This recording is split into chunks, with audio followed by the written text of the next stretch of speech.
Good afternoon, good evening, good morning, wherever you are around the world. I'm Eric Langenbacher. I am a senior fellow and the director of the Society, Culture, and Politics program at the American Institute for Contemporary German Studies.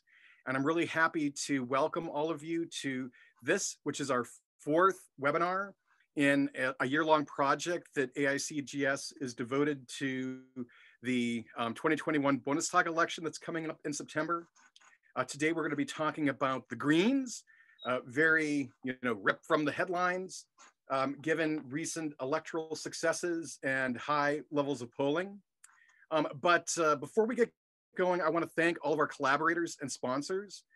First, our collaborators, the International Association for the Study of German Politics, the BMW Center for German and European Studies at Georgetown University, as well as the Aston Centre for Europe at Aston University in Birmingham, England. And then I would also like to thank our sponsor, the German Foreign Ministry, through the Embassy of the Federal Republic of Germany here in the United States, and specifically the German Information Center. So very quickly, I would like to introduce our moderator for today's session, Dr. Carolyn Rowe, who is a senior lecturer of languages and social sciences and politics, and international relations, so a little bit of everything, at the Aston Centre for Europe at Aston University, and an old friend, I might add. Carolyn. Thank you very much for that introduction, Eric. Delighted to be here and so pleased to be able to partner with the American Institute for Contemporary German Studies this evening in England. We are the Aston Centre for Europe. For those of you who've never come across us before, we are a university-based research centre, and we have a specific agenda to connect academic research with policy questions and policy issues. So we work a lot with government agencies, policy institutes, think tanks, etc. And we've done a lot of work recently on bilateral relationships between the UK and European countries after Brexit. So we have a lot of Germany expertise in our centre, and delighted therefore to be able to help facilitate the conversation today. So our two speakers who are going to be heading up today's discussion. Firstly, I'd like to introduce you to Niko Switek, who is DAD Visiting Professor at the Henry Jackson School of International Studies and the Department of Political Science at the University of Washington. So his research interests focus on political parties, party systems, and coalition politics, obviously hot topics right at the present time. And he has written extensively about the German Green Party. And our second speaker today is Jon Worth, who is a blogger on EU affairs, one of the most active and well-known Twitter users relating to European politics. He's very active in the media on issues to do with the EU and Brexit in particular, lives in Berlin, is an expert on German politics as well, and is widely understood in the media as an expert on EU institutions as well. So he has a broad remit and brings to us a particular expertise on German politics. So the floor this evening, or today, firstly to Niko. Thank you. Well, thanks so much for inviting me to speak at this event, and also for the friendly introduction, of course. So in my talk, I want to take a look at the surprising strength the Greens find themselves in the run-up to the federal election. And in doing so, I will focus on 3 points: the election results, the programmatic positions, and their coalition strategy. So one reason you might have tuned in today is that you came across an article similar to the one like The Guardian I'm showing here. So there's a lot of talk that the Greens in this federal election need to present a chancellor candidate, not just simply leading candidates as they did in the last elections. And it's new that we're discussing the option of a chancellor coming from the Green Party. And the Greens struggle to adapt with these new realities. And this is even made more difficult by the legacy as a grassroots and alternative politics party. The party chairpersons or the executive committee were often outflanked by the parliamentary group, which is very influential. And the group leaders would see themselves as potential leading candidates typically. And of course, the Greens at their foundation implemented a collective leadership that is now a dual leadership. So even if the party accepts the leadership of the chairpersons, the question remains who of the two chairs will be the chancellor candidate. Ultimately, there's only one chancellor position to fill. So Robert Habeck, who you can see here, and his co-chair Annalena Baerbock announced that they will present their decision on this matter sometime after Easter. So this is coming up soon. But why all this talk about a Green chancellor candidate? That brings us to the second potential reason why you tuned in today. The German Greens have been doing extremely well in the polls recently. The dots in the figure show the share of respondents that say they will vote for the Greens, and these are the numbers for all major pollsters in Germany, kind of aggregated into a rolling mean, which is the line. And you can see that there was a steady increase after the federal elections in 2017, which somewhat plateaued around 20% in 2019.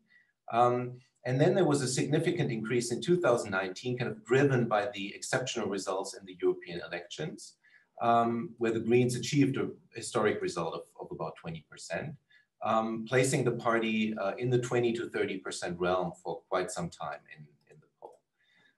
There seems to be a pandemic shock for the Greens in early 2020. We know that the voters turned to the incumbent governments in times of crises, but you can see that since then the numbers stabilized and have gone up again. So why is this surprising? You all probably know that the results of the Greens in federal elections have always been below 10%, with the one exception of 2019, where they reached 10.7%. So are those polling numbers a delusion or a misrepresentation? I would argue that the picture becomes clearer when we take into account elections at other levels. If we add the European election results to the figure, for instance, we see that the Greens do a lot better here. And the exceptional result in 2019 pushed the polls up, as we just saw. We also can add state elections in the West German states. There's a clear upward trajectory. Of course, the Greens in Baden-Württemberg with the immensely popular Winfried Kretschmann are somewhat an outlier. You can see the last result up here. But you can see that the Greens are just doing very well on state level. And Baden-Württemberg, they just reached 32% there, so which is a really impressive result. And the majority of the results on state level is higher than on federal level. Of course, for a complete picture, we can add the Eastern German regional branches of the Greens, and we can see they're a lot weaker in the East, but they stabilized themselves, and they did have a strong result in Brandenburg in 2019 with about 10%. So what does this mean? In my eyes, the opinion polling reflects a substantial strength of the Greens, and even if this strength is driven by other levels, but the strong results in Europe and the States kind of foreshadow a strong result on federal level, so they will pull up the federal result that somehow has been lagging. Why do we see this extensive shift? That might even signal a transformation of the German party system. Two reasons come to mind. First, this could be a consequence of the continued weakness of the Social Democrats. We know that there's a lot of overlap between the voters of the SPD and the Greens. And second, of course, this could be a result of the renewed salience of the climate change issue. These are both more external reasons, though. So what about the policy platform of the party? Did that change and maybe attract more voters? So at the end of the last year, the Greens ratified a new basic program. Didn't contain that many surprises. I would argue that the document continues the path set by the basic program of 2002. Greens define themselves as a reform party that prioritizes incremental change and not a radical transformation. But there is an interesting change from 2002 to 2020. If we consider the Greens as a party that was always a bit critical of established actors and existing power structures up until today. And in the basic program in 2020, they seem to shift into the role of a defender of the state, of the rule of law, of democracy in general, which they now see as under attack by populist and authoritarian leaders. So a conservative element, you could argue. As a consequence, for instance, they toned down demands for direct democracy, which before were a signature issue for the grassroots party. There are some other interesting developments. We see attempts, kind of a pattern to extend their core ecological ideas to other policy fields. For instance, they extend the idea of sustainability to fiscal policy, calling for a balanced budget and a reduction of state debt. Unseren Kindern keine Schulden hinterlassen.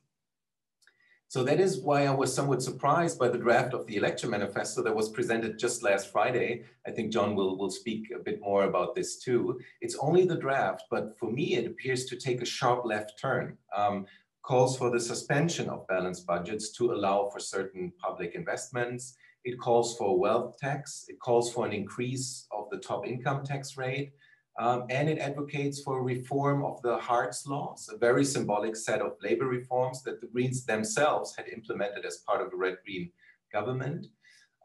So I would say this kind of aggregates into a rather left stance on socio-economic issues. And also in the field of climate policy, there are some sweeping proposals. So we could argue that the Greens feel challenged by the new ecological movements, Friday for Future.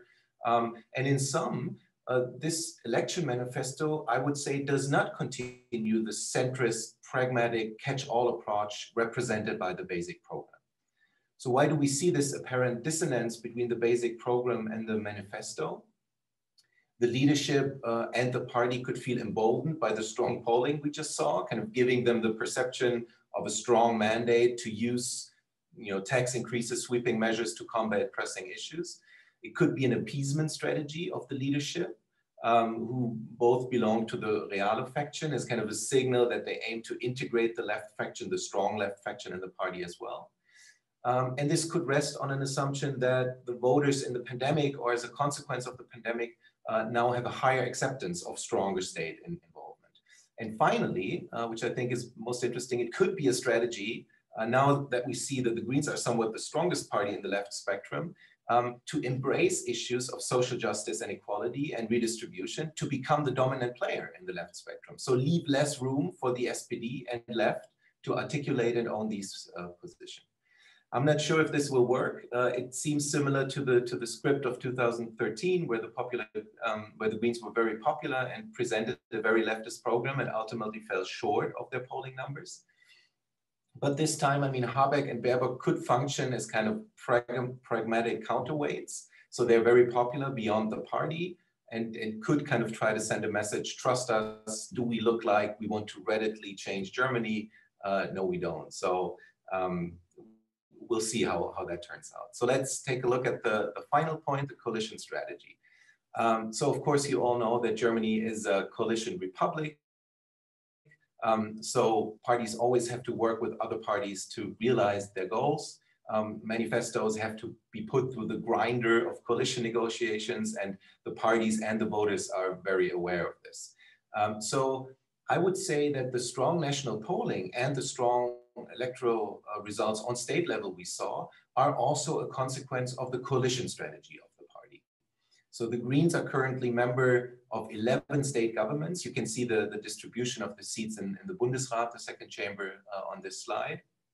And they're leading the government in Baden-Wurttemberg with Kretschmann and will continue to do so after his strong result. That gives them a remarkable influence on national politics. Even if they're in opposition in the Bundestag, they could theoretically block or veto legislation in the Bundesrat if they spoke with one voice. Of course, that's always difficult for the Green Party, but I mean, at least they still have the threat, that they could be that bloc that vetoes legislation. And then, if you take a look at it, how colorful this is, I would say the influence does not just stem from the number of participations, but also from the different coalition models the Greens are engaged in. So there's only one classical red-green government. Otherwise, we see the Greens with the SPD and the left, but also with the SPD and the FDP, the Liberals, also with the center-right Union and Liberals. So only the SPD is in such a similar flexible position to kind of engage with all other parties in coalitions. And I don't think that is a coincidence, but rather part of a long-term strategy. And that's why I brought this figure. So we can see that this figure kind of plots the government participations, the number of government participations of the Greens over time. and gray represents the classical red-green governments, which kind of, is not that surprising. And the Greens can certainly all Green members, rank and file, can agree on. And black represents other models. So with the left, but also with kind of the center-right camp. And they're more, of course, more confrontational, and there's more debate in the party about them. And you can see that until the end of their participation in the federal government in 2005, there were only red-green state coalitions. And of course, that makes sense because you need that majority in the second chamber for the federal government. After the loss of all government participation, you can see that this is really a difficult time for the Greens. There was a distinct reorientation. So we can see an opening up for new models. And you can see that the rise of government participation now is kind of connected to a rise of new models as well. And what's interesting about this strategy is that it kind of worked in both directions. So there was a balanced opening up towards the left and also towards the center-right CDU and FDP, kind of satisfying both factions inside of the party, the centrist pragmatic realos, but also kind of the more left-leaning left. And I mean, one reason for this is that the Greens, especially in the coalitions with the CDU and FDP, the Greens received major concessions if we look at the coalition agreements. And it was kind of helpful that the Greens have their grassroots label, because leadership in negotiations could point to kind of a reluctant base, and we need a lot of concessions for us to jump the camp divide and enter a coalition. And I would say, I mean, this strategy, as you can see here, this opening up, that laid the groundwork for the negotiations we had after the federal elections 2017 about a Jamaica coalition, right? There was no public backlash. There was no heavy criticism inside of the party because the party kind of became used, and the public as well, to these to the Greens engaging in these new coalition models. And so currently, the Greens are needed for every feasible three-party coalition. And they might even be needed to prop up a CDU-SPD government, formerly known as Grand Coalition, as we have seen in the East German states, where they don't command a majority, and they need the Greens to kind of even create a majority beyond the Grand Coalition. And that's, of course, in the East is because the left and AfD are very strong there.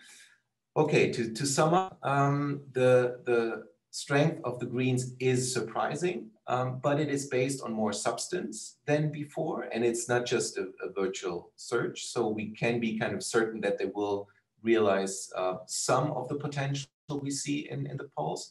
It is based on strong results in state and European elections in combination with the willingness to enter government with different partners. However, while the basic program paints the party as a centrist, pragmatic, catch-all reform party, a lot of people can agree with those positions. And of course, basic programs are more philosophical anyway. The election manifesto seems to move the party distinctly to the left. And it has to be seen if that is appealing to a large share of the electorate. But even without a Chancellor, Baerbock or Habeck, it is very likely that the Greens will be a member of the next federal government in what constellation, whatever. So, it was good that you tuned in today to learn about the Greens. So thank you very much for your attention.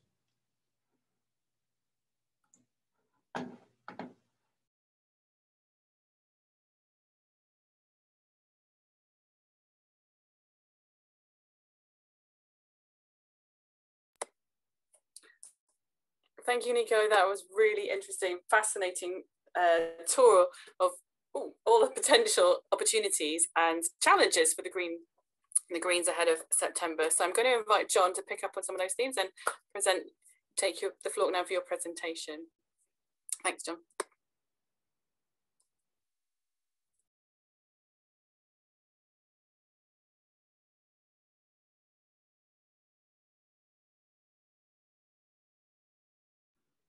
Jon, you're muted. Hold on. Is that better? Apologies. Perfect. Yeah, right. Hello again. So thank you very much indeed, Eric, for the invite to give this presentation. Alongside alongside my work writing about European Union politics and teaching about politics and communications, I'm actually, although I'm a British by origin, I'm a long-term member of the German Green Party, and I'm also deputy chairman of the EU committee of the German Green Party. So this is a take partly with my view on German politics, my German politics hat on, but also my kind of party activist hat on here.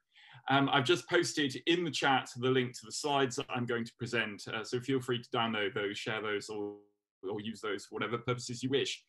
I'm going to build on a number of the different points that Niko has raised, and talk a bit about what's going on within the party, where the party is getting some of its support from, and try and make some predictions about what might happen over the course of this year. So you may have seen, any political scientists among you, the German media, notably Tagesschau, that's the kind of public sector broadcaster in Germany, makes available immediately after any election these extraordinary diagrams which essentially plot where the voters went between different political parties. And you can see the kind of combined diagram there for Bavaria in 2018 over on the left-hand side of my slide. But I think what I want to unpack here is an important question, which is, where are the Greens voters coming from? Now, Niko alluded to it somewhat, but the essential point, which will become clear in just a moment, is there are two main sources of the Green voters. Most are from other parties are being won from the Social Democrats, followed by from the Christian Democrats, and depending upon the circumstance, potentially also from non-voters, that is Nichtwähler in the diagram that you have up on the screen in front of you. So if we go back to 2018 with the regional election in Bavaria, which was a kind of a breakthrough election for the Green Party, the party managed to actually there also win some votes from the Christian Democrats in Bavaria, won mostly from the Social Democrats, and picked up 140,000 voters from previous non-voters.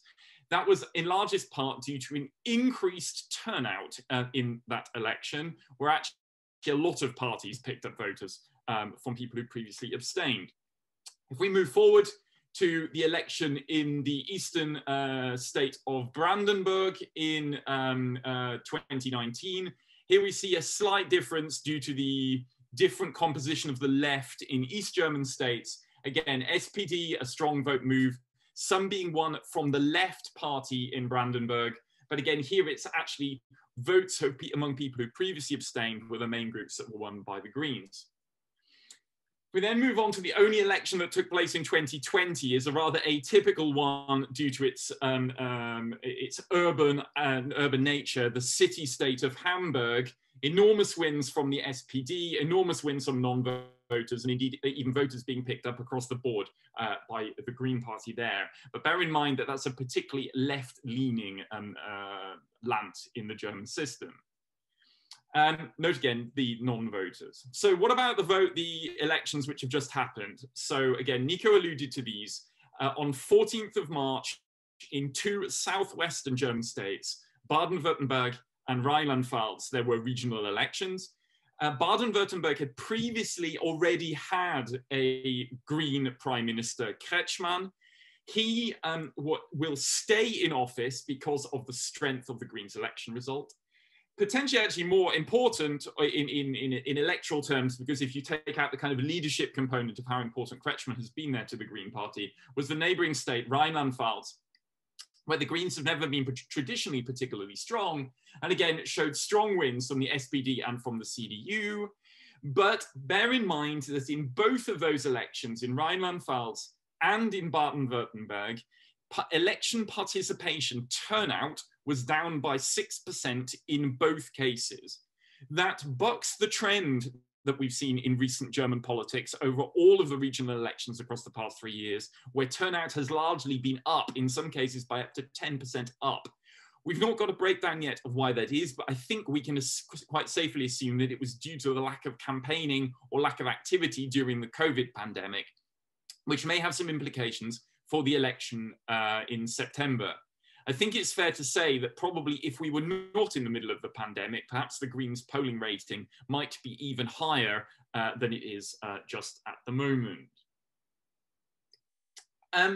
It's very important to state as well that this ties into what Niko had said, that the Greens have started to win elections or have strong regional support in parts of the country where they've never been the biggest party before.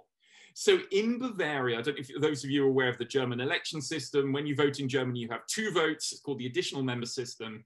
You vote, first of all, in a constituency vote, which is about half the seats, or is exactly half the seats in the Bundestag. And then there is a list vote. Now, that constituency vote was predominantly, in the past, the preserve of the Christian Democrats and the Social Democrats winning those constituency votes. But you saw in Bavaria, 6 of the constituencies in Munich and 1 in Würzburg fell to the Greens for the very first time, that they were the biggest party in those inner city neighborhoods. And they were also the biggest party in an inner city neighborhood in Mainz in Rhineland-Pfalz for the first time. So we are seeing the Greens becoming the biggest party in local constituencies in regional elections for the first time in the party's history. So the possible coalitions which are available to the Greens after the Bundestag election. The numbers that work on the basis of the current opinion polls, strictly speaking, if the election were today, are only the top 2. So the Christian Democrats together with the Greens would end up with about 55% of the seats in the Bundestag. The Christian Democrats plus the SPD, something just a fraction over 50% of the seats. That second one is extremely unlikely to happen because the SPD is already tired of its coalition with the Christian Democrats. So if it were to be a 2-party coalition, both of those are mathematically possible, but the chances it would be CDU, CSU, Green is considerably higher than were it to be CDU, CSU, SPD. The 3-party coalitions that are viable are the ones that are listed below, the so-called traffic light coalition based on the colours of the parties. That would be perhaps more difficult because although it happens at the regional level in certain places already, there is a question mark over the leader of the FDP, Christian Lindner, of whether the SPD and the Greens would ever really want to work with him based on previous bad experience trying to negotiate a coalition with him in 2017. So it's not impossible to overcome, but it might be a bit rocky. And at the moment, the numbers don't quite add up for that one to come to pass, although that may change by September. Likewise, not quite enough seats at the moment, but a 3-party coalition of Greens, SPD, and the Left Party. This is a coalition which runs Berlin, for example, at the moment, although admittedly in Berlin with the SPD as the largest party rather than the Greens. Now, this has been easier to broach in the states of East Germany because the fact that Die Linke have not renounced their DDR past is a problem for parties in Western German states. But even the SPD has said it wouldn't necessarily be opposed to this arrangement. So out of these 4, I would see that 3 are realistic prospects.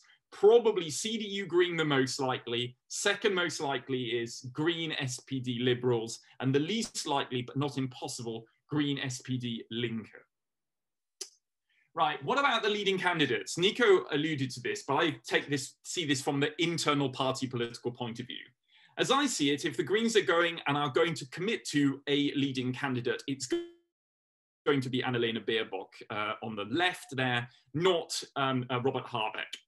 That is because ultimately the party members still have a strong control over the Green Party, and Annalena's connection and trust within the party is considerably higher than that and trust of in Robert Habeck. It is also that the core gender equality issue and feminist tradition there is that's deeply ingrained within the Green Party would probably prefer to put forward a woman top candidate than put forward a middle-aged man. So therefore, when this decision comes in springtime, April or May, this decision is due, I fully expect that the outcome will be that it will be Annalena Baerbock put forward rather than Habeck. Habeck is perhaps a bit better known and is the more compelling speaker.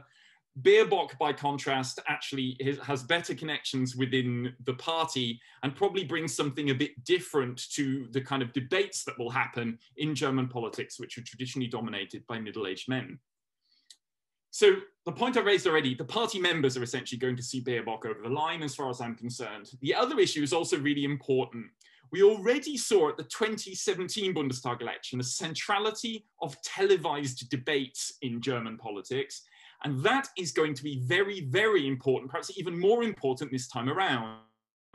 Because what we've just seen from the Dutch elections is how central television has been as a campaigning mechanism, sorry if that sounds old-fashioned to you American audience there, during the COVID pandemic. And because of that, putting forward a young woman as the leading candidate into a round of otherwise middle-aged men from the other parties may actually be advantageous for the Green Party's prospects. Last but not least, and I'm aware I'm a bit short on time, Niko has covered some of these points already. I see the Greens programme as a compromise between the leadership and the membership. The membership of the party is more radical, is younger, is more urban than the average of the voters of the party. And bear in mind, the Green Party has seen enormous increases in its membership numbers over the past 5 years, going from 60,000 to now 105,000 members. And those new members are predominantly young and relatively leftish and radical, although the voters of the party are older and less radical. It's just been seen by the situation in Baden-Wurttemberg. So solid commitment to climate change, combating climate change, a faster phase out of coal power stations, an emphasis on public transport rather than electrifying cars, which would be how the SPD would place more of an emphasis. And also an important investment in the green transition, i.e. the point that Niko raised, i.e. moving away from Germany's commitment to the debt brake and to balanced budget.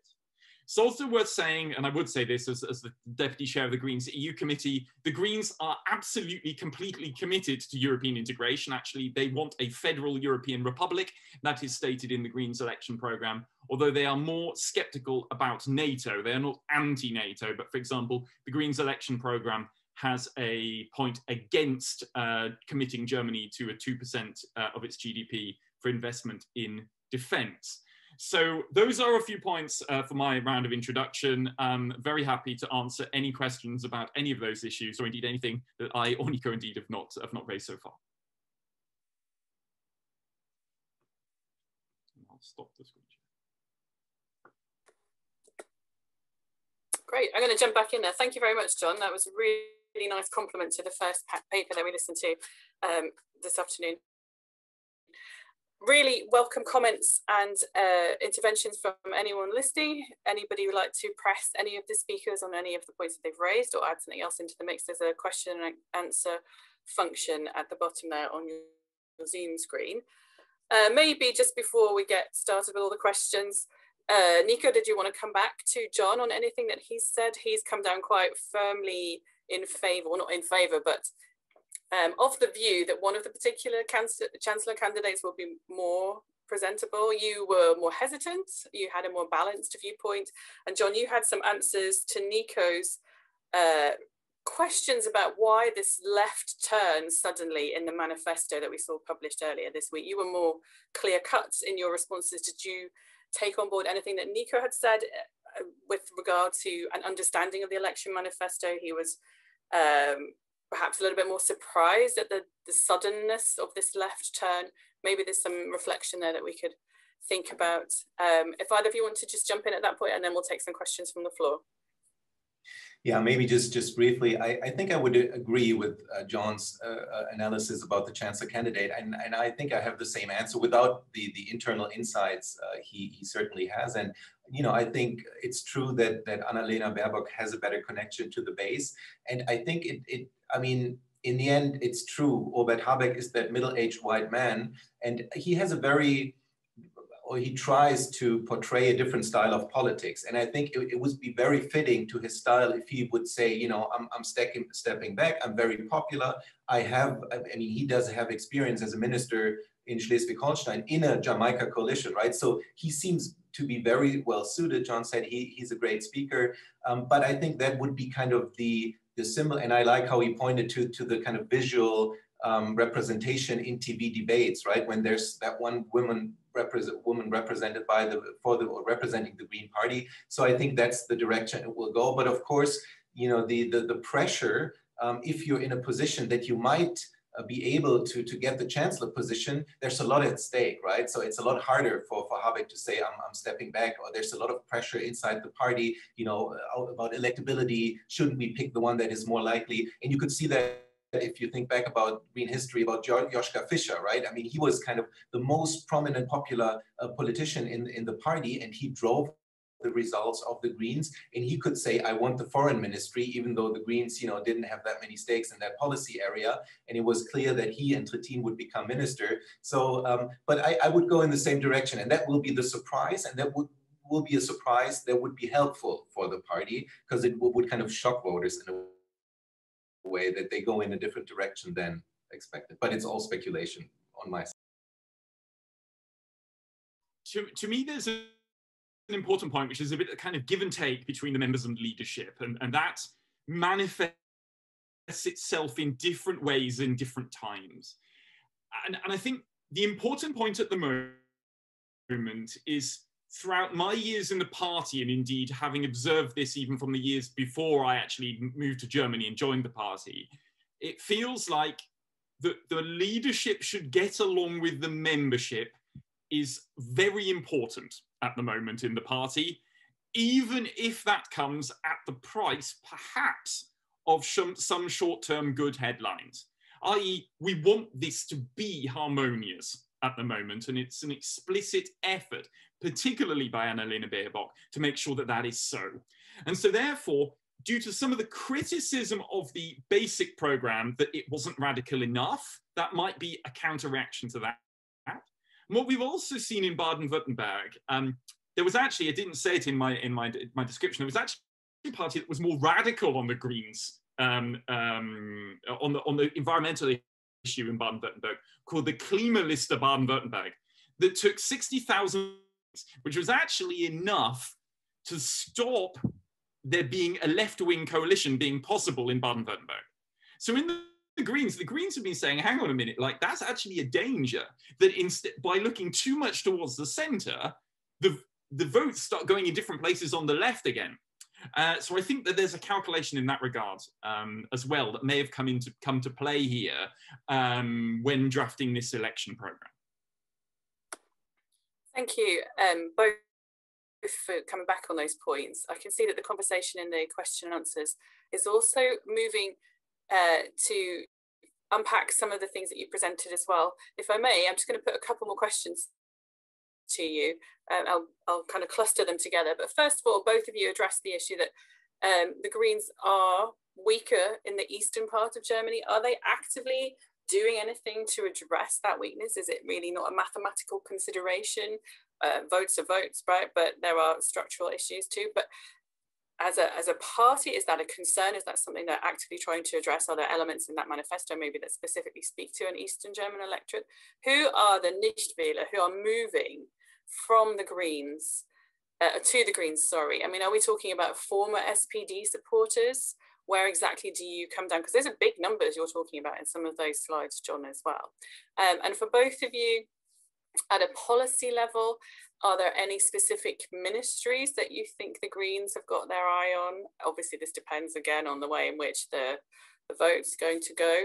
Jonathan Olsen, thank you for your question. Again, I'm just going to throw that one in at this point, but he's asking, what do either of you see as the major policy obstacles for the Greens to a red-red-green coalition at the national level, or are those personality obstacles or a mixture of both? So, couple of things just to reflect upon in this first kind of set of questions, and then I'll invite further questions from our audience. Oh, potentially, I'll just ask Niko, perhaps maybe you want to answer first thing. We'll just keep with the running order from. Okay, yeah, great questions. Eastern Germany, one strategy you can see is that Habeck and also the leadership kind of try to emphasize the alliance part of the party name, right? It's Alliance 90, the Greens, and that's a remnant of reunification, the only party that kind of has you know, its name connected to reunification. And I think that also works in trying to embrace those new ecological movements. So the strategy is to say, you know, we're broader than just the party, going back to our grassroots, we're originating from new social movements. So we're kind of building an alliance, and we want to be the representative of those movements in parliament. And of course, that strengthen kind of the East German history, right? A second part might be that they're very, also with the coalition strategy, we're very flexible in the East German states. I mean, of course, the base is less left-leaning, less radical, but they did prop up the Grand Coalition in 3 East German states. They govern with the CDU and SPD, so they can say, you know, we're kind of the state supporting party. We know there's a threat from the far right, and we're doing our part in kind of stabilizing those states and governments in the states. So, and I think in the long term, that is something that might pay off. Of course, you know, they're a West German party originally, and with the social movements, with the post-materialist base, that's hard to make up in the East. So that will always be difficult, but I think they have found a strategy to kind of work with these weaknesses. Yeah, with the ministries, that's a good question, because I think part of the coalition strategy is always to kind of try to get new portfolios, right? To, I mean, the nuclear conflict was something that was driving the establishment of the Green Party. And of course, they always will claim the environmental minister, but they're thinking about, you know, what other policy fields can we connect to those questions? And you could see that with agriculture, with the question of nutrition and other areas, energy, you know, transportation, kind of building, connecting the profile they have to other fields. And the one thing I mentioned from the basic program is, I think they're kind of aiming at the question of the finance ministry, right? And I mean, if you're a really strong party, that's something you can claim. And then of course, that is a cross-cutting portfolio that touches on all other issues. So, and we've seen that on in a few states. So I think that's something the Greens are aiming for, kind of to you know, present themselves as fiscal responsibility and kind of having the big picture and knowing what part of the budget will be spent for what. Yeah, maybe Jon can answer the. So on East Germany, I agree with what Niko just said, but it's essentially a demographic problem. The types of voters who generally are the ones that the Greens are winning, there simply are not that many of them outside of the big cities in the states of the East. So the Greens pick up some support in Leipzig, in Erfurt, in Halle, in cities where there are universities. But what there isn't is that kind of middle-class, middle-aged professional used to vote CDU and would then move potentially to vote for the Greens, or middle-class but professions that might move from the SPD to vote for the Greens. So I see it as demographic difference as being central. So in inner city Leipzig is showing the same sorts of developments as inner city Mainz or inner city Munich, but they're not so numerous cities like that in the states of Eastern Germany. So I think that's a demographic problem that would be very hard for the Greens to overcome. I think it's a very interesting issue on the ministries. Also, the Greens in Germany have looked at Austria, where there's a Christian Democrat Green government, where the effort has basically been of the Greens to essentially focus on core internal policy issues, to basically have a green government, but not really be concerned about migration or foreign policy issues. That's a model which has been debated and discussed within the German Greens as well. Now, the question would obviously be is, what coalition would the Greens be in if it were the most likely with the Christian Democrats? Do the Greens prioritize getting the finance ministry, or try to even get both? Now, from my own perspective as a Green Party member, I think they do better to get the finance ministry. Also, for instance, are actually pretty divided on foreign policy issues internally within the party, and actually they could probably do more good by having the finance ministry. And I know that that's not a universally held view, but I know I'm not alone in thinking along those lines. the points of would there be policy difficulties to dealing with a red-red-green coalition? I don't think there generally would. Maybe there might be some tensions with regard to energy policy a bit, Nord Stream 2, the pipeline to Russia, foreign policy towards Russia, potentially. But overall, I don't see any of those being insurmountable. I think the personnel issues are or history issues are more problematic. The first would be, how would the SPD cope with being a junior coalition partner in a federal government? Will they really stomach that? What would you do with Olaf Scholz, their leading candidate? Could be really a big blow to the ego of the party. And we don't really know what the new leadership of Die Linke is really going to do. It's one of the co-leaders is a protege of Ramelow, the Prime Minister of Thüringen. So we'll see. It's very difficult to know. There's not a good connection to the new leadership of the Linke from the Greens or from the SPD yet. So that's what, and then the reputation, I can imagine the CDU hammering on the point, don't vote Linke because we don't want them in the national government. So there'd be an enormous shaming of Die Linke, I think.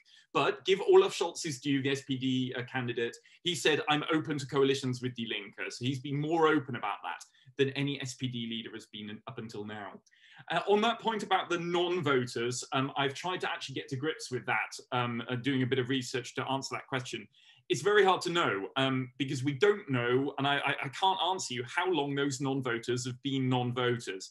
Are these people who might vote once in a while, or these people who've actually literally not been voting or ever over a number of previous elections? I can't find reliable, so I'll dig into the answer to that, and you'll have to wait for an answer on Twitter to that question, I'm afraid. Take over the other questions. Maybe if I can just briefly add to the question of obstacles between the left and the Greens, because what's interesting, I think, is that if you do quantitative programmatic analysis, you always can see that the Greens and the left are very close, right? And so it's more a question of what Jon said, about kind of conflicts and personalities. And I think the two stumbling blocks were kind of the Hartz reforms, which the Greens, implemented, and the left were very critical of. I mean, that was kind of what they were founded against as a party, at least the West German left party, and also foreign and security policy. And looking at the election manifesto, I mean, the Greens saying, we're ready to abandon Hartz, we're ready to talk about redistribution, raising taxes. That's a big step in the direction of the left. And also Jon had that with the NATO, let's talk about the 2% goal. So there's so many signals to the left, and the left has a new leadership, right? And Henning Welzow has a governing experience in Thuringia. So, that's kind of an offering. And I think, that will lead to the left maybe being more willing to compromise with the Greens. So I kind of would say that the stumbling blocks we have seen are kind of being removed right now. It's difficult because of the reasons Jon said, but it's more likely than. Thank you both. And I think we're moving into the territory of policy issues anyway, but one of the questions that's come up is to do with the Schwarze Null. And how do you think that the Greens' proposal to suspend the Schwarze Null would enable a coalition with either the CDU or the FDP? Ooh. I'm going to leave that. Okay, yeah. Niko, have you got any thoughts on that? Never before. Yeah, I mean, it's what they present in the manifesto is kind of a wish list, right? So it's for the Christian Democrats, it's going to be very hard. I mean, that's kind of ingrained in their identity that they're the ones, doing balanced budgets and that they're very successful. But of course, this was before the pandemic hit, right? So we're in different territory now. And I mean, we've seen extensive rescue packages and extensive new debt. So it's a completely new situation. And so, and even the idea with the kind of Schwarze Null is, that it's 4 times when it's possible, when you have economic growth and when it's possible to save and reduce debt, right? So I think even the Christian Democrats will agree there needs to be a lot of state intervention now to kind of help the economy grow again and to have rescue packages. So, and I think, I mean, the Greens, what I read now, try to do it in a clever way and just not saying, just don't suspend it, but think about using for specific public investments, right? In the question of the transformation of the state, for renewable, some specific goals associated with the investments you're doing. And I think that's something the other parties could agree on.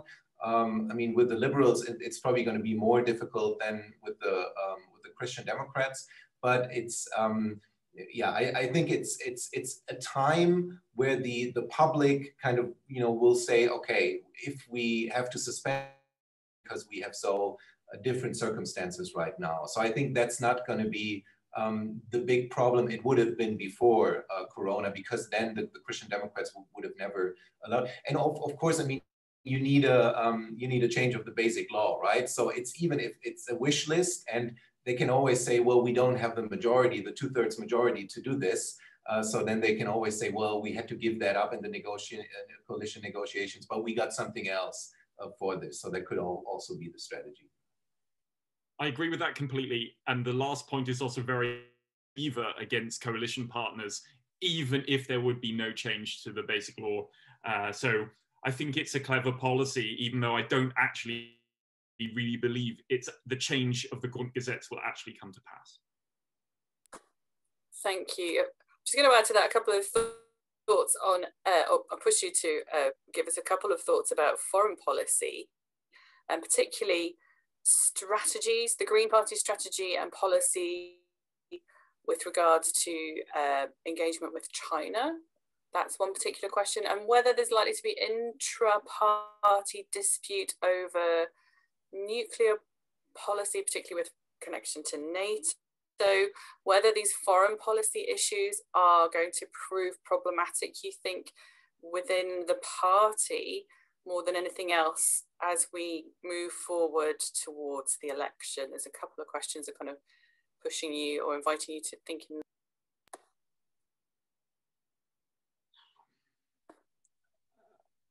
Let me answer the China one first. The quite outspoken and well-known former party co-chair and now MEP Reinhard Bütikofer was one of the MEPs that's just been basically blacklisted from potentially going to China. So the Greens have, on EU-China issues, the Greens have taken a quite committed human rights stance and have been sort of sheltering in the numbers of the more kind of a hard line towards China countries and sentiment in Brussels. That's largely speaking how I would expect it to stay. I do not expect, and I don't actually expect that to be a central issue in the election campaign either. The nuclear issue is a very tricky one for the Green Party as a party kind of born of kind of nuclear disarmament. And there again, there is a compromise which is trying to be struck within the party. So the election program states that de-escalation of potential nuclear conflict remains a priority for the party, commitment to multilateralism, but it doesn't actually have a practical timetable or implementable outcome, right? So ultimately, my impression would be that that will be one where the party leadership will try to respect the wishes of the membership, but probably, because both either the SPD or the CDU has got to be in the coalition, probably the party leadership will have to let down the membership on that point and not be radical on the nuclear disarmament point in Europe. That would be my interpretation of where those are going. Niko, understandably, we've had some questions about foreign policy in relation with the US as well, if you have any thoughts.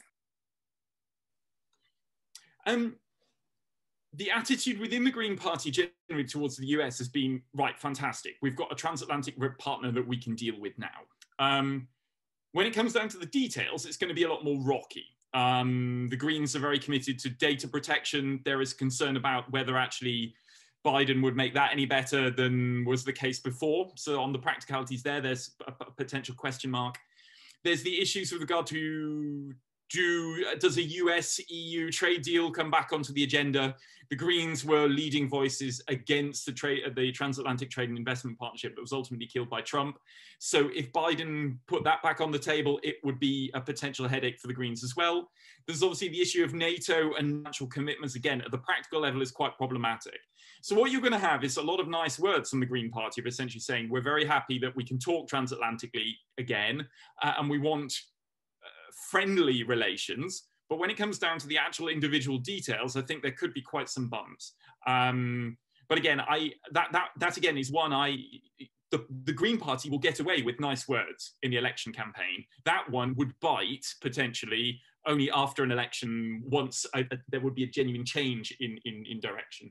The Greens see an opportunity in Biden with climate change, though, at least. A US president more committed to combating climate change. There's potentially an opportunity for the Green Party. So nice rhetoric, but probably pragmatically more bumpy.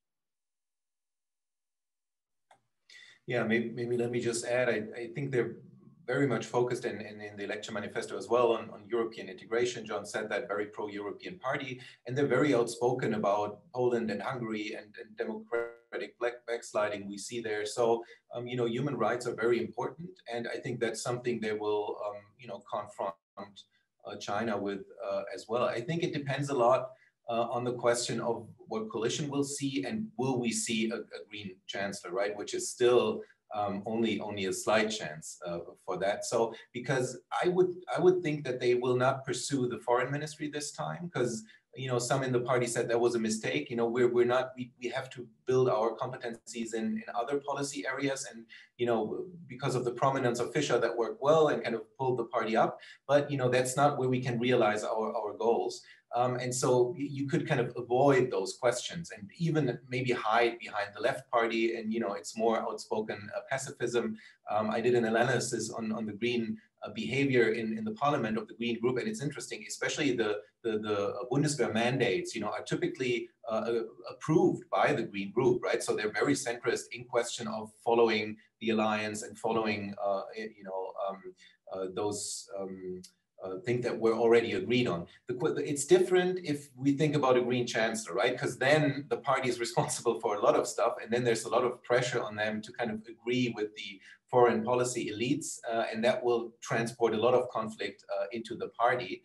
So that will kind of be the question: how important will foreign policy be for the Greens, depending on the chancellorship? And otherwise, I think there's always a way to kind of build a compromise on the basic of the larger understanding of human rights and rule of law, and kind of, you know, the defender of democracy they present themselves as in the basic program.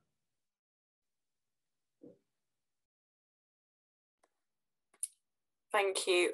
I appreciate we've run out of time already. This has come to a conclusion really quickly, but I'm just going to cluster together again a couple of final points, because I think we can invite both of the speakers perhaps to just have a forward look to how you see, or how you envisage the electoral campaign actually panning out.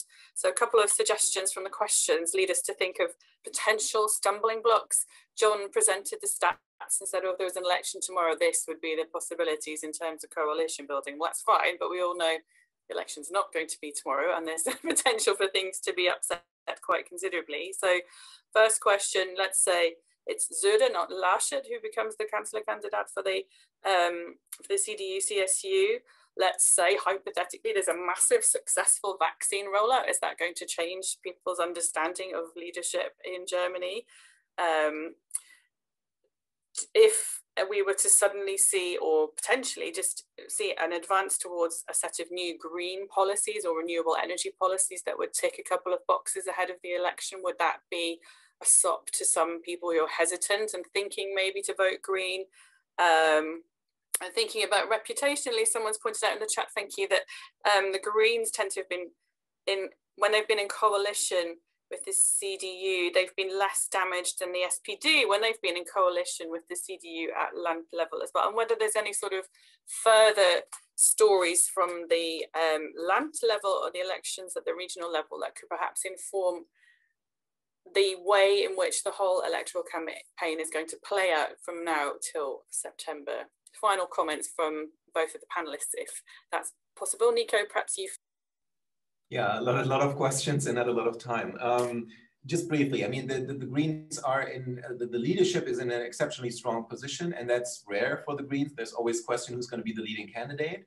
But like I showed, they have a leftist program. So that's going to be interesting how that plays out, right? Do voters look to the leadership or to the platform? I think, you know, he did a big turnaround since he's a minister president, and he kind of has ecology top priority. So I think, you know, more different in questions of migration, but Jon talked about the example of Austria. There's ways to deal with it. And then maybe the last point, I think and that's kind of what I wanted to show, that the experiences on land level really inform the coalition strategy on national level. For instance, in 2017, you know, the negotiation delegation looked to Hesse, where you had a black-green coalition, kind of ask, well, how do you deal with questions of migration and integration? And they could kind of, you know, deliver paragraphs to the group, and this is how we solve this. So, and the Greens have that in all directions. So that's why my argument was, you know, they will be a member of any coalition, and they will have land governments they can ask for support, or, you know, how did you resolve this conflict? So to draw it all together, I think you can see a situation where Germany's politics resorts to something a bit more normal, right? i.e., the CDU rebounds a bit, the Greens slip a bit, and you have, instead of a CDU-SPD coalition, you have a CDU-Green coalition, but with a dominant CDU-CSU. And probably for that to happen, you probably need Söder as the chancellor candidate rather than Laschet. That's the sort of most stable or most conservative viable route from here. The alternative from here is that and then that requires a solid vaccine rollout, right? And economically things to stabilize. The other route, which looks to me more likely at the moment, is everything actually increasingly spirals out of control.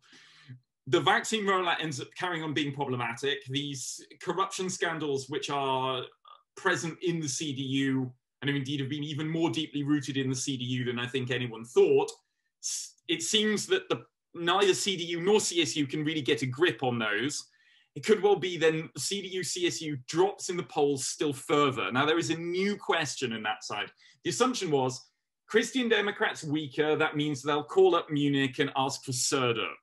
But the problem is if the Christian Democrats become so weak that centre-left coalitions are possible, would Söder actually even dare leaving Munich, right? So if the CDU hits 25% in the opinion polls in May, then Söder may say, hang on a minute, I'm better off staying where I am. Let's bank this loss and have Laschet as the candidate. And then left-wing coalition options open up.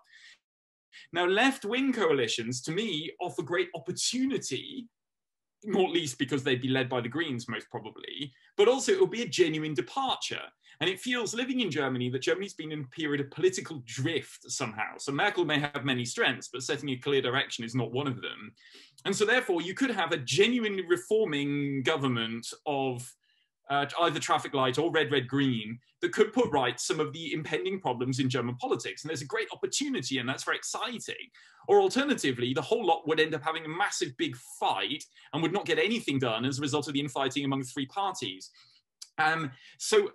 But I see those routes, right, i.e. a decline of the CDU, and hence more options opening up. I see that route to be more likely than a kind of a return to the more kind of normal stable. I think it would be kind of looking into the crystal ball for the next couple of months. Yeah, I appreciate it's a bit of a loaded question, but thank you for your thoughts anyway. Before I hand back to Eric, I'd just like to say thank you both. Great speeches, great discussion. Thank you. It's been fascinating. And for all of the questions that have been coming thick and fast, I'm really sorry that we got to answer so few of them. I've done my best to kind of address the themes and the issues that have been put in the chat box, but there have been lots. So well done for answering so many different questions, and apologies if I didn't get to put your question to the speaker this evening, but thank you very much. Great, really enjoyed that. And I'm going to hand back to Eric, who can tell you, I'm sure, about the rest of the series. All right, thanks one more time to all of our speakers, to Carolyn for such great moderation. And thanks, of course, to all of you who have attended today. You know, please do check out the AICGS website. If you haven't already, please do subscribe to our weekly newsletter, The Advisor, and stay tuned for the next events in our year-long series, which we are planning right now, one on the Left Party and one on the FTP. So thank you very much and see you again. Goodbye.